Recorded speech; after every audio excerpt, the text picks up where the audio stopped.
ரமதான் அல்லாஹ் உங்களை அழைக்கும் மாதம். நீங்கள் இப்பொழுது இதை கேட்கிறீர்கள் என்றால் அதில் ஒரு அழைப்பு இருக்கிறது.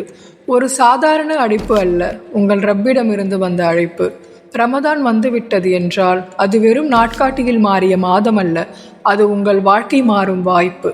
நீங்கள் எத்தனை முறை தவறு விழுந்திருந்தாலும், எத்தனை முறை மனமுடைந்திருந்தாலும், அல்லாஹ் இன்னும் உங்களை கைவிடவில்லை என்பதற்கான சாட்சி.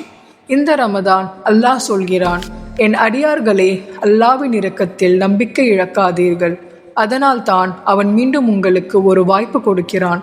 ரமதான் என்பது உணவை மட்டும் விட்டு இருப்பது அல்ல, கோபத்தை விட்டு இருப்பது, பொறாமையை விட்டு இருப்பது, பாவத்தை விட்டு இருப்பது. உங்கள் வயிறு மட்டுமல்ல, உங்கள் இதயமும் நோன்பு இருக்க வேண்டும்.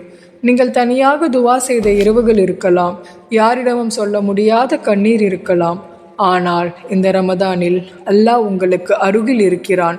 உங்கள் ஒவ்வொரு துவாவையும் அவன் கேட்கிறான்.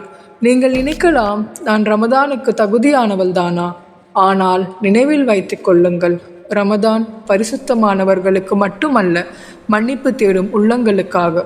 இந்த மாதத்தில் ஷைத்தான் கட்டுப்படுத்தப்படுகிறான். ஸ்வர்க்கத்தின் கதவுகள் திறக்கப்படுகின்றன, நரகத்தின் கதவுகள் மூடப்படுகின்றன. இது உங்கள் ஆன்மாவை சுத்தப்படுத்தும் மாதம், உங்கள் உறவை அல்லாவிடம் புதுப்பிக்கும் மாதம். சில நேரங்களில் நீங்கள் சோர்ந்து போயிருக்கலாம், இனி நான் மாற முடியாது என்று நினைத்திருக்கலாம். ஆனால் அல்லாஹ் கட்டளையிடுகிறான், சோர்வடையாதீர்கள், கவலைப்படாதீர்கள், ஏனெனில் மாற்றம் சாத்தியம். குறிப்பாக ரமதானில். இந்த ரமதானில் உங்கள் கடந்த காலத்தை அல்லாவிடம் ஒப்படையுங்கள். உங்கள் கண்ணீரை துவாவாக மாற்றுங்கள், உங்கள் வலியை சபராக மாற்றுங்கள். நினைவில் வைத்துக் கொள்ளுங்கள், ஒரு உண்மையான தௌபா உங்கள் பாவங்களை அழிக்க முடியும். இன்று நீங்கள் ஒரு முடிவு எடுங்கள், இந்த ரமதானில் நான் மாறுவேன். அல்லாவிடம் நெருங்குங்கள், ஒரு ஆணை ஓதுங்கள், தஹஜூத்தில் அழுங்கள், உங்கள் இதயத்தை அவனிடம் வையுங்கள். ஏனெனில் அல்லாஹ் போதுமானவன், அவன் இருந்தால் எல்லாம் சாத்தியம். இந்த ரமதான் உங்களுக்காகத்தான்.